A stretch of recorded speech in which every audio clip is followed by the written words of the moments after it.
Yo, what's going on, guys? It's your boy Oceanlime here, and today I'm going to be showing you guys how to get Call of Duty Mobile for free on PC. What you're going to have to do is you're going to gotta go to the link in the description. You're going to click the download button. After you've done that, it's going to bring you to this little link right here. You're going to open it. It's going to tell you to send Gaming Buddy install. After you installed that, you don't need to add this, but you can start it. And after you started this, you'll get this thing called Game Loop. It's actually pretty cool. You can make an account if you want. But there you see is Call of Duty Mobile. You click, I already have it downloaded, but you go to My Games, or then you go to Game Center, and then you click or search up Call of Duty Mobile. And after you've done that, it's gonna click download. It's gonna be download button right here. You click it, download it.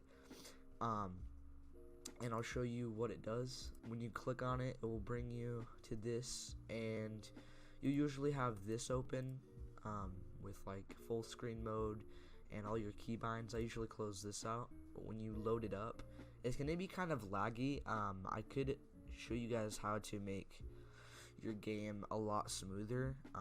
It's actually pretty simple. What you guys want to do is go to your settings and you go to engine and you go to OpenGL and you click these two on and change it to whatever memory or highest memory you have and highest processor. And I would change it to the lowest resolution and the lowest DPI. And then after you've done that, you probably should do, if you have a crappy gaming computer, maybe do the 720, but I do 1080.